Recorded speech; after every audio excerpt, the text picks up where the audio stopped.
কাতলা মাছের একটা রেসিপি করছি, তো সেটাই প্রথমে ম্যারিনেট করে রাখতে হবে। নুন, গোলমরিচ, প্রথমে নুন দিয়ে দিয়েছি, তারপরে গোলমরিচ দিয়ে দেবো পরিমাণ মতন, তারপরে সর্ষের তেল দিয়ে ভালো করে এটাকে ম্যারিনেট করে কিছুক্ষণের জন্য রেখে দিতে হবে। এবার এই মাছটার জন্য এদিকে একটা মশলা রেডি করে নিচ্ছি। তার জন্য কড়াতে গোটা জিরে দিয়ে দিয়েছি, তারপরে দেব গোটা ধনে, এই যে দাও,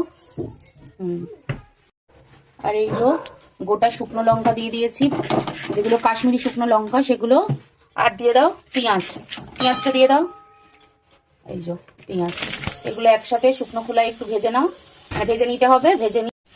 এই যে এগুলো ভেজে নিয়েছি, এবার এগুলো শিলে নিয়ে এগুলো একটু জল দিয়ে মিহি করে বেটে নিতে হবে। এই যে মশলাটা ভেজে নিলাম সেটা এইভাবে বেটে নিয়েছি, এরকমভাবে বেটে নিতে হবে।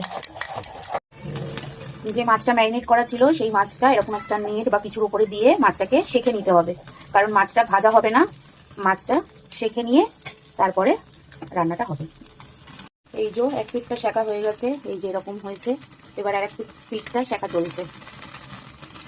কড়াইতে তেল দিয়ে দিতে হবে, সর্ষের তেল দিয়ে দেবো পরিমাণ মতন। এবার রসুন আর কাঁচা লঙ্কা চেরা দিতে হবে।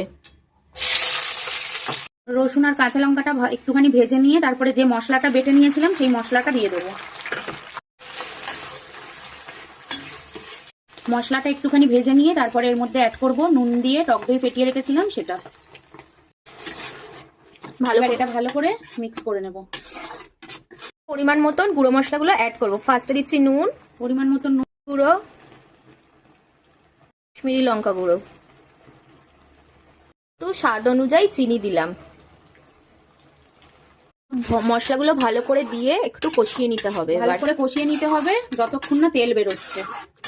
ইনি আমাদের রান্না করে করে খাওয়ায়, আমরা তাই একটু সুন্দর খেতে কেমন খেতে হবে পোড়া মাছটা সেটা দেখা যাক। ভালোই খেতে হবে, রান্নাটা দেখতে তো ভালোই লাগছে।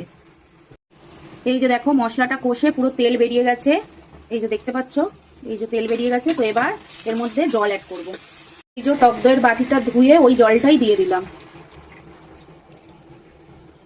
এবারে জলটা দিয়ে জলটা একটুখানি ফুটে গেলে তারপরে এর মধ্যে দিয়ে দেবো পোড়া মাছগুলো। এই যে একে একে মাছগুলো দিয়ে দেবো। এবারে সব মাছগুলো দিয়ে দিয়েছি, মাছগুলো দিয়ে একটুখানি ফুটতে দেবো, চাপা দিয়ে দেবো। মাছটা এবার ফুটে গেছে, এবার ওপর দিয়ে কিছু ধনেপাতা ছড়িয়ে দেবো। রেডি হয়ে গেছে আমাদের পোড়া কাতলা। তো এটা খেয়ে কেমন হয়েছে সেটা বুঝতে হবে।